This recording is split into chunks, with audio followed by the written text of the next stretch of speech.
What are your thoughts on Milos' decision to withdraw from the NBA draft and return to UH?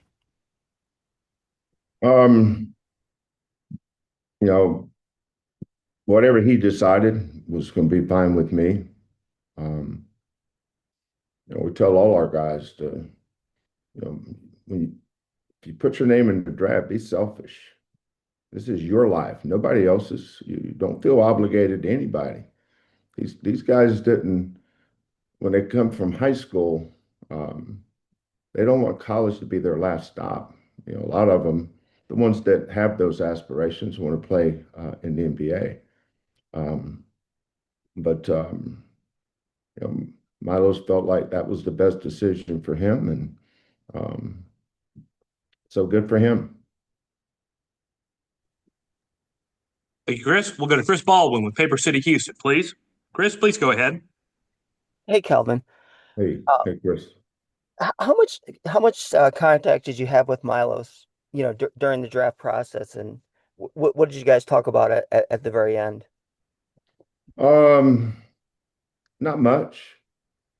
I saw him in Chicago and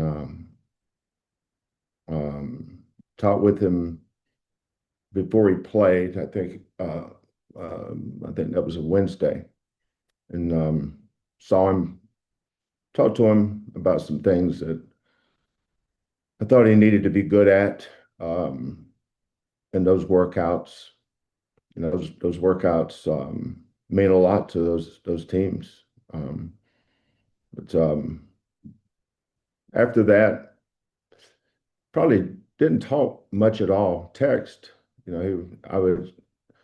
texted him and asked him, was he healthy? He sprained his thumb in one of the workouts. It was bothering him, but I think he called me. Um, it was either Friday or Saturday, and um, that's when he told me he was leaning toward coming back. I said, just make sure, talk to your parents, talk to your agent.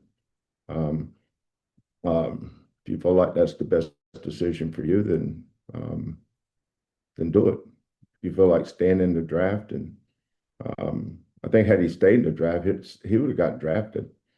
I talked to three or four teams that like Milos a lot, but usually when kids go into draft, like Quentin, um, Marcus, that have a chance to come back, they're all looking for feedback. What is the feedback? And if I'm not going to be drafted high enough, what is it I need to work on? And so uh, he went through the process, got his feedback, and then made a decision. I think it's pretty simple. Thank you, Chris. We'll go to Joseph Dwarte from the Houston Chronicle. Joseph, please go ahead. Hey, good morning, Kelvin. Good morning, Joseph. Kelvin, the sort of, I guess, corresponding move. Can you kind of take us through with Pop's decision? Was that contingent on Milos coming back, or was that just kind of a fit situation with him deciding to leave? I don't think it was a contingency. I think he I think he started counting heads, and Texas A&M needed a point guard, and I think that's going to turn out to be a great decision for Pop. Um, you know, Pop's a very very talented kid. Um, I was looking forward to working with him, but with Milos coming back, I think changed some things, and I think it worked out for everybody, which is to me the uh, perfect scenario. Is that when decisions are made and everybody is in a position where they can succeed, that's what you want to see. You know, I want Pop to have a great experience. I think Coach McMillan will lean on Pop a lot, just like we'll lean on Milos a lot. do you need to add any more roster wise, or are you good with the numbers you're at? Yeah, we're not adding anybody else. Not even thinking about that. That was never a thought. Thank you, Joseph. We'll go to Greg Bailey with KTRK TV. Greg, please go ahead, sir. Kelvin, good morning. In your evaluation process, how do you measure a player's desire to improve and put the work in to improve? And how does that relate to Milos is not only joining your program, but returning to the program? Well, Milos is kind of an easy answer for that. I know him, you know. Most guys in Milos' situation transfer. Milos chose to come back here. If he's coming back here, that kind of answers your question. He knows what he's getting into, you know. I don't think anybody around here is going to be asking him for an autograph. So, you know, he wants to get better. Marcus Sasser, you know, all of our frontline guys, they have aspirations to be the best player they can be. And I think this coaching staff has proven itself over the years that we can help these kids reach their goals and their dreams. That's kind of what we're here for. As far as measuring desire, that goes back to evaluations during the recruiting process. You know, I'm not just looking at a kid whether his ball goes in or, you know, my father's favorite word was hustle. He'd always say, you know, we got to hustle. You know, got to hustle better. I see a lot of kids that don't hustle. That other people who have no idea about evaluation, they just look at recruiting. Most important part of signing a kid is not the recruitment, is our evaluation on whether we want to recruit him. But your question is a good question, Greg, because that's part of the evaluation process. Thank you, Greg. We'll go to Chancellor Johnson, please. Chancellor, please go ahead. Hey, Kelvin, that's a really nice team you have there. In regards to, I wish it was a little bit better, though. for sure. In regards to Milos, we've spoken about how it took him a little while to get going and comfortable within the team, and we saw the production once he did. What excites you the most about his potential now that he has a full year under his belt and he can continue from where he left off towards his back half of the season? Yeah, all these questions are easy answers. I mean, just look at Quentin's second year. Look at Marcus's senior year. Look at Jamal's senior year. Look at J1.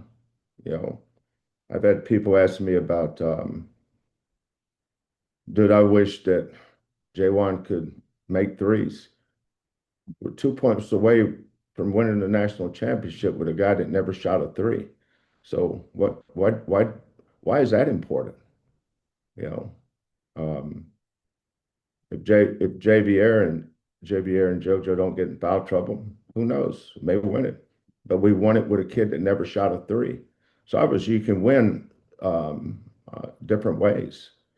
But Milos is an easy kid to coach because he's high character, and he's the areas that he needed to improve in last year are areas that he still needs to sharpen up on and get better. You know, just because he's a senior, you know, with Milos and Emmanuel and JoJo and who's our other veterans? We don't have a lot, do we? Said, Cordell, Mercy, Ramon. You know, Ramon's going to be very, very important to these new guys because he understands how we do things here. But I think your second year, I think one of the reasons why Baylor was so good the year they won the national championship had a lot of transfers that stayed and came back their second year. That second year is an opportunity to take a big step because June and July and August will be different for a guy in his second year versus his first year. Now, for guys like Kingston and Isaiah, Bryce, Khalifa, uh, um, did I say Isaiah, Chris, all the new guys? This will be different for them, but if those guys are all back next year, it'll be a lot more comfortable for them. They know exactly what they're getting into, which allows them to improve. Understand. When guys come in, they don't understand what winning basketball is here, and then they have to learn how to play winning basketball. But that's why June, July, and August aren't coaching months; they're teaching months. You're teaching guys how you want them to play. Um, um, in whatever structure that we have, whether it's pick and roll defense, monster into post, transition defense, offensive rebounding, all the things that we value are things that we teach in the summer. So I met with our staff today for a long time, and we talked about what we're going to start with on Monday.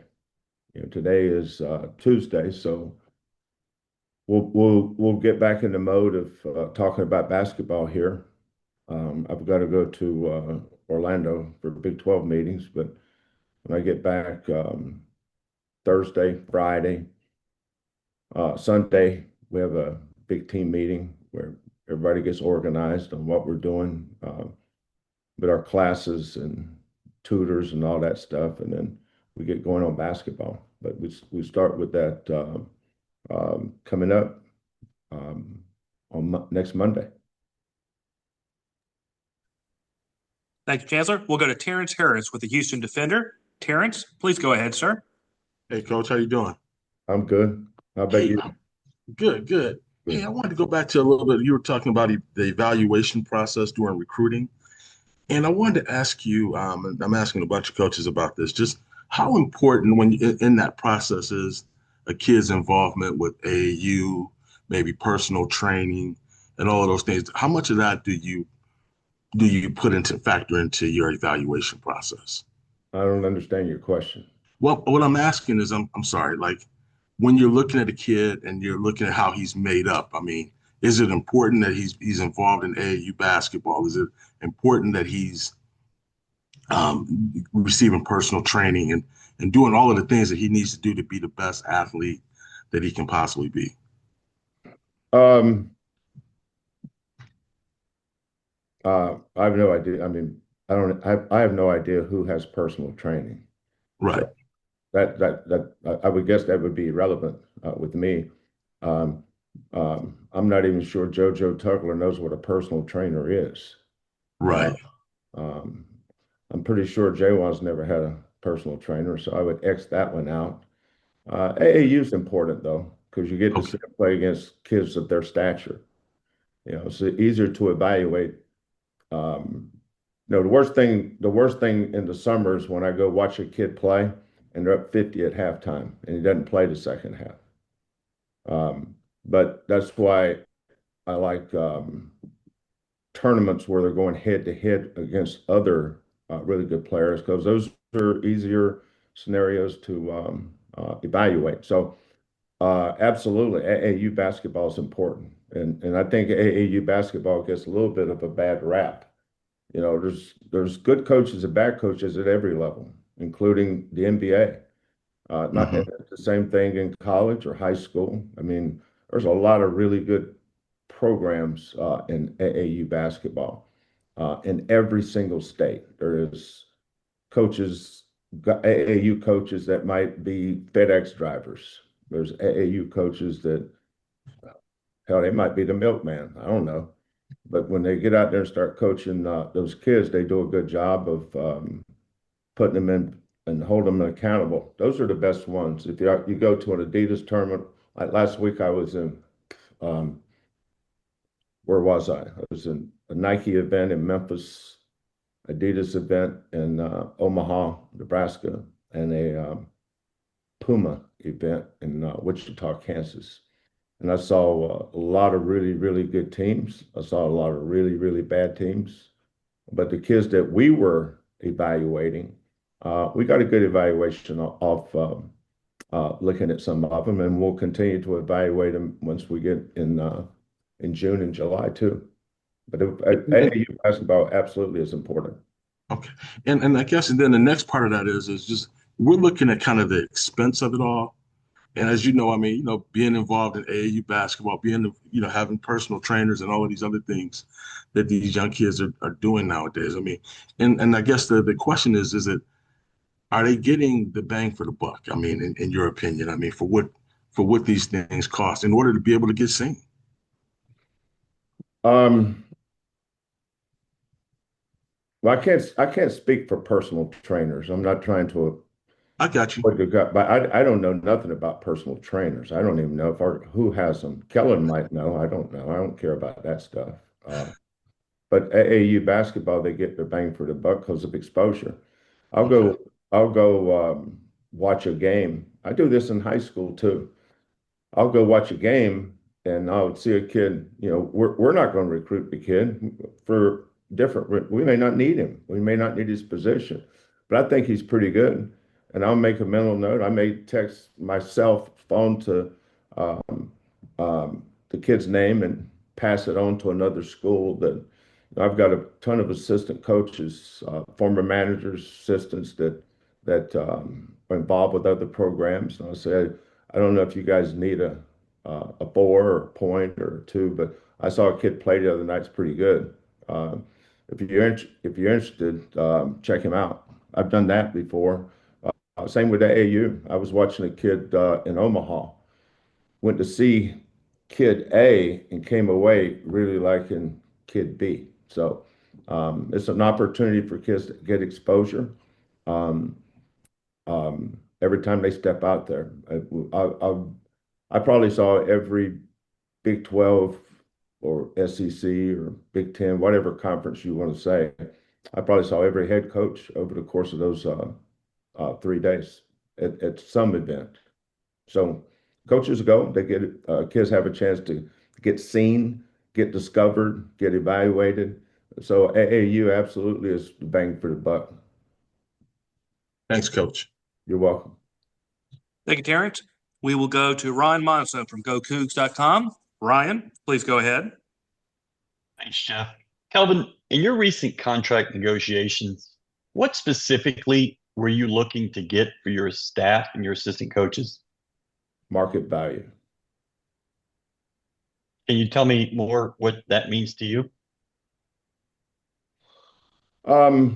Well, I know every head coach knows what probably every position is getting paid in the league.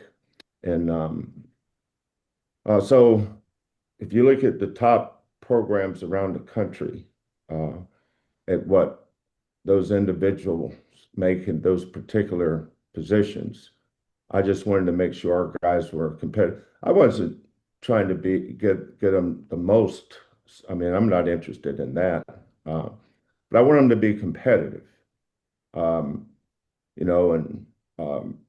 I think head coaches have a responsibility to their staffs. My staff works hard.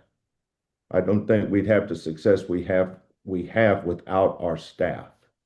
So I'm very loyal to our program, and I'm loyal to those guys on this staff from Kellen all the way down to Bishop and John. And I want them to be, I used to say in the same area code, but now I want them to be in the same neighborhood.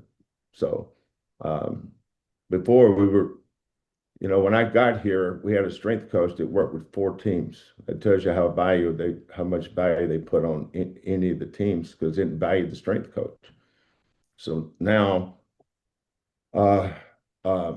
Bishop is a big part of our success. So is KC.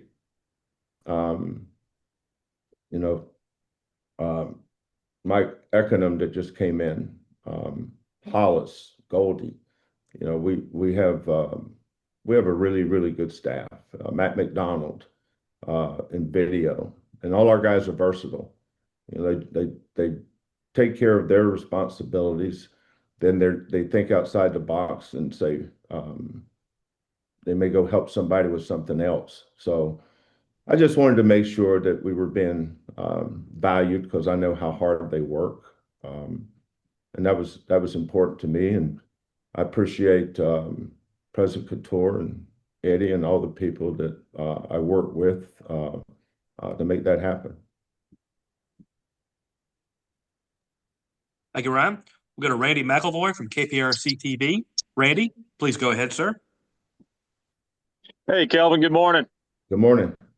Hey, wanted to circle back, if you don't mind. You mentioned a few questions ago about the team getting back together again and starting what I know every June you guys get rolling, and you reference that a lot during the season, that the journey begins then. If you can, just talk about what you expect out of your veterans and the message they give to the newcomers to the program, whether it's freshmen, whatever, the guys coming in.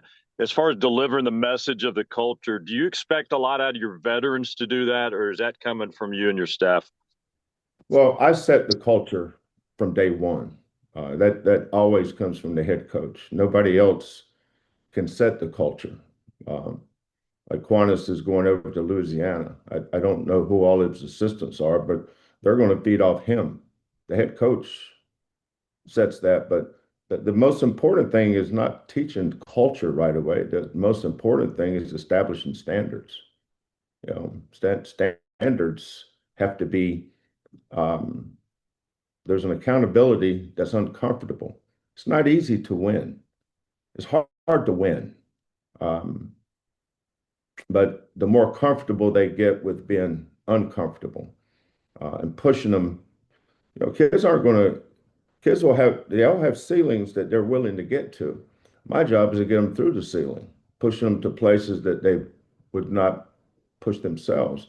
But those are standards. Once they meet the standards, that's how you establish a culture. But I think back to all our teams, we've always had great veteran leadership. Last year it was LJ was the leader of this team.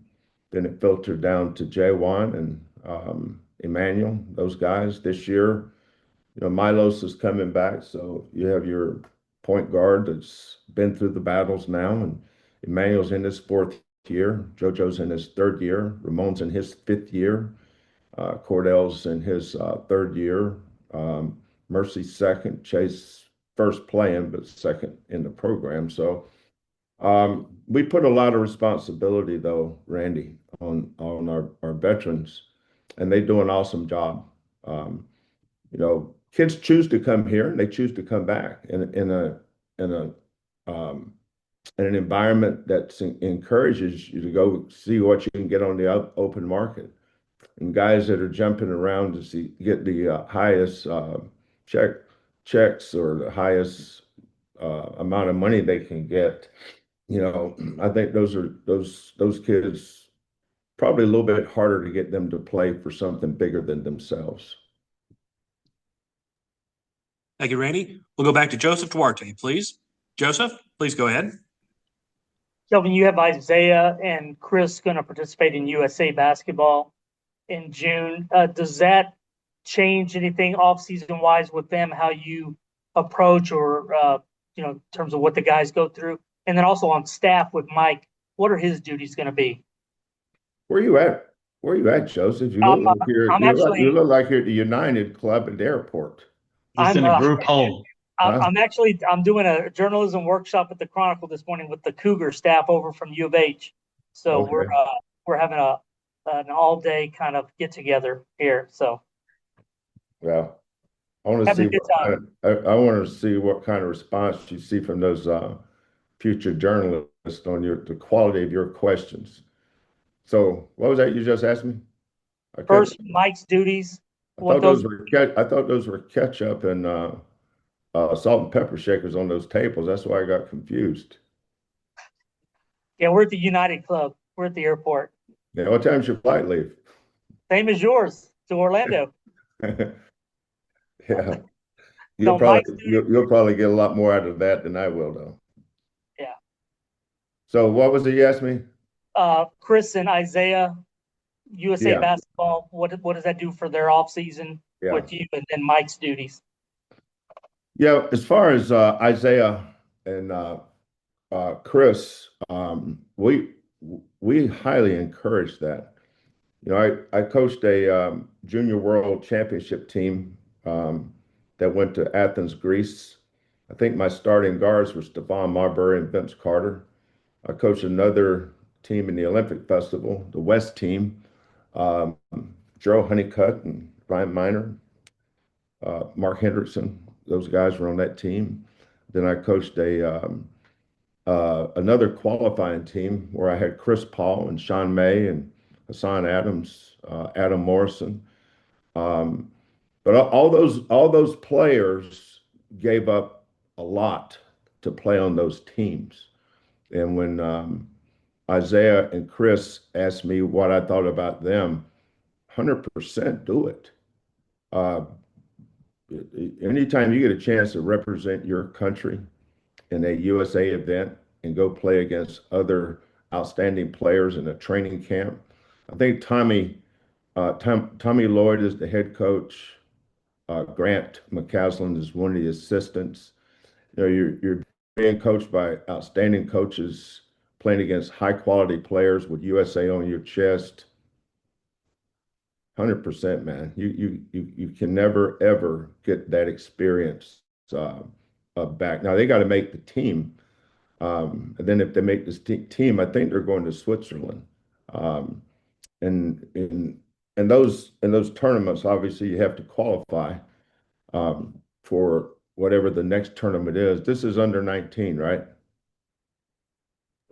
Correct. Yes. Yeah, this is the under 19, so I'm sure it's a qualifying tournament for another event. But as far as what they'll miss here, what they're missing is not as important as what they can gain by going through this experience with USA basketball. We'll catch them up. I think they're leaving like June 16th or 17th, something like that, and then they'll be back for the second summer session. So I'm excited for both of them.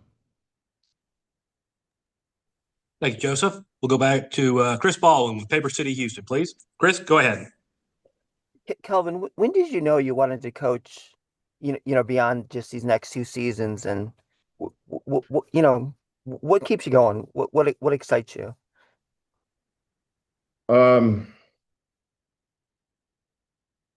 I never thought about the next 2 seasons. Um,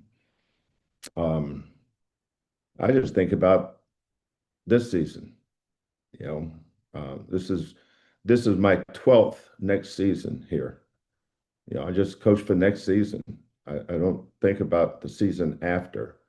Um, you know, um, being on the road this past weekend, I saw some kids that I'd like to sign, um, and then you get them here and you get excited about helping those kids. And but as far as what keeps me going um, is the people around me, my staff. You know, Ryan asked me a while ago about uh, you know why I wanted to help our staff so much is they're all hard workers. We have a cult. Our culture starts in this office. You know, and what time do you get here every day? What time do you leave? What are you doing from the time you get here to the time you leave? You know, are we working to win a championship? Do we have a championship culture in our coaching staff? Because that's where it starts. Does you just can't you cannot not have a staff and think you're going to have a great program. Everything starts with the program. So I still enjoy that. Um, um, I know how old I am. You know, it's amazing when I first started my career, I was too young. And my goal was, I got it, I think I was 31 or 32 when I was the head coach at Washington State. And of course, he's too young, he has no experience. And I said, well, one day I'd like to be the oldest coach. Well, I'm almost there. over over from 1987 to 2025 is a lot of years and a lot of hills and top of the peaks and valleys in that too. So that's part of life. I think every experience you have molds you into who you are. And um, most people don't ever take the time to get to know people. They just lazy. They base who you are on what they read, and usually those people may not know who you are either. Um, so I've been blessed. I think having Kellen and Lauren has added years to my career. Um, Having Quantas and Hollis and KC, they were all part of the original staff. Um, you know, we're Quantas is gone now, but hiring Mike Econom, he's one of us. He's a go-getter, hard worker, high character guy. I think he'll fit in well here. And it's important that we evaluate guys that will fit in with our program. You know, I'm not into hiring guys and doing favors for them. My job's not to do a favor for you. Your job's to help us. Can you help us? Not can I help you? You know, and you know, we don't want anybody coming in here trying to ride on our coattails. I don't like that stuff. I want somebody that can hold up their end of the table. And I think Mike Econom in that regard is going to do an outstanding job for our program. We'll go back to Greg Bailey, please. Greg, please go ahead. Coach, pending approval July 1st, we could begin the direct payment to college athletes. In your estimation, for lack of a better word, is that going to bring any sanity to the landscape of college athletics, or is that simply going to add to it? No, I think sanity is has been gone. It's just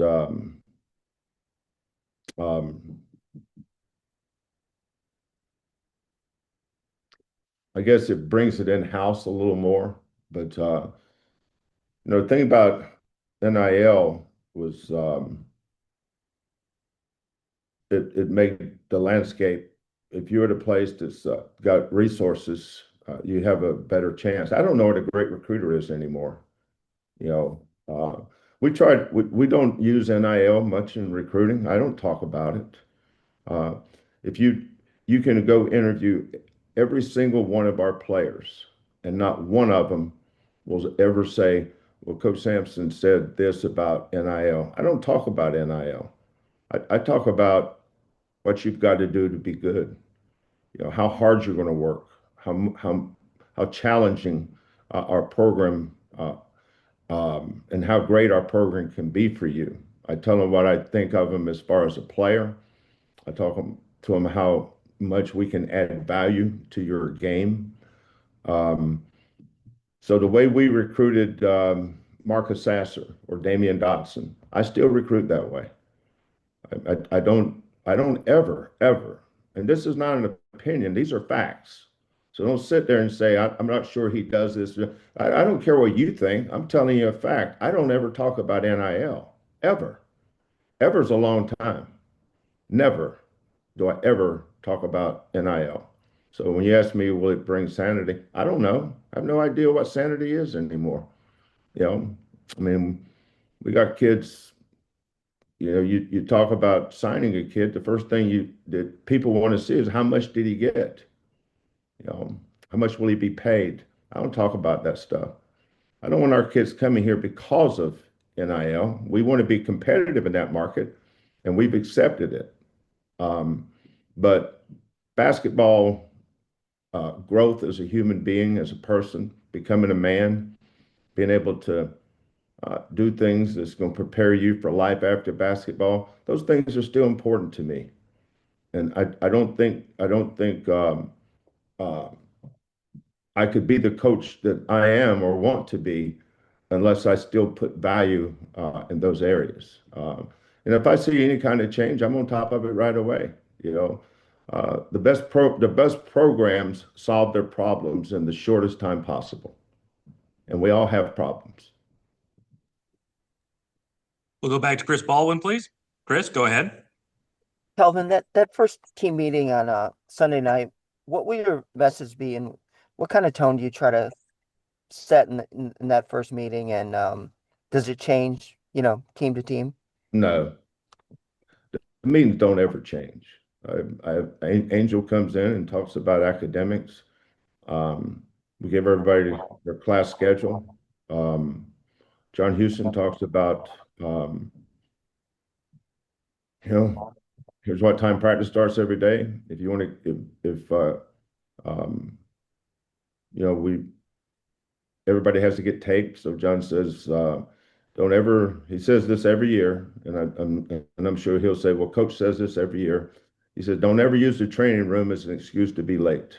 I love it when he says that because it's true. I had a trainer at Oklahoma that said the same thing. Don't ever allow the training room to be a reason why you're late. And then Bishop will get up and talk about our schedule. I tell them what time we start. Emmanuel and JoJo and Milos will tell the players what time they better be there because they usually walk together. They don't do anything individually. They do everything as a group. So we don't talk about we want to do this and want to do that. That's not what that meeting's all about.